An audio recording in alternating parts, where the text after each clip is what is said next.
Hello again, watch friends. Welcome back to Watch Thoughts, a periodic but not regularly scheduled short video on some watch-related things I find interesting or just want to share. Hopefully, you'll enjoy riding shotgun on my journey as I learn and explore horological tidbits as a watch collector. First impressions. Now, there's a topic with which a psychologist could have a field day. As watch collectors, we've all had the experience of meeting someone and seeing that they're wearing a watch, and not one of those faux Apple digital things, and thinking, hey, a fellow watch collector.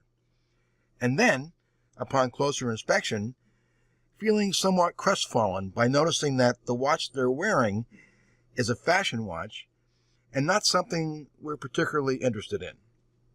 Immediately, we make generalizations about the person using our cognitive biases and filters, which may or may not even be true. It's said that when sizing up another person, it takes about the duration of an eye blink to determine their trustworthiness and attractiveness. In the next 3 to 5 seconds, we make further inferences about their personality and maybe their competence. Once formed, these first impressions are difficult to change later on. I believe the same is true for watches. When you see a watch for the first time, you make a snap judgment about it. Most likely, that snap judgment will color your degree of interest in it. Its attractiveness and its overall worthiness are all determined in that first initial impression. We all do this. Here are just a few watches I've recently seen for the first time and my first impressions. I'd be interested in how you form first impressions of a watch and what criteria you use to do so. The Laurent Ferrier Bridge 1. Elegant. A modern take on Art Deco.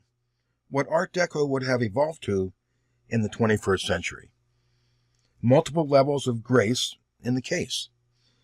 The more I look at it, the more I think I could mine its intricacies and complexity with the right amount of time. The Oris Aquis date, green dial. Green dial, very well done in the shade and the gradient. Hour hand seems incongruous, and the hour indices are too large, I think. Text at 6 o'clock, 30 bar/300 meters, is probably overkill. Just needs to say 300 M. The Hamilton Jazzmaster Regulator Cinema. It's an interesting riff on a regulator, but ultimately kind of gimmicky. I think I'd soon tire of it.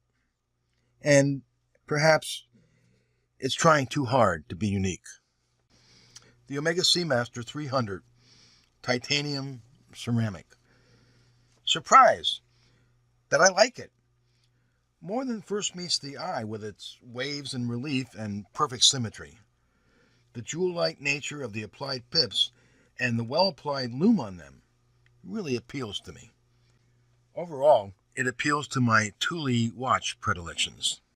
Minae 5 windows. This is just beautiful. It's a true work of art. Modern, stylish, and probably too classy for me. These are my first impressions, and not necessarily yours. And I'm not saying my first impressions are rational or even fact-based. But there's no question I make them, whether consciously aware of them or not.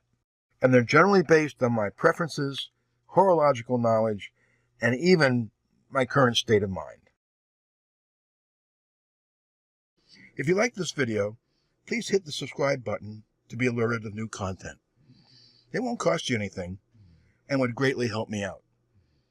Thanks for watching, and I'll see you on the next Watch Thoughts.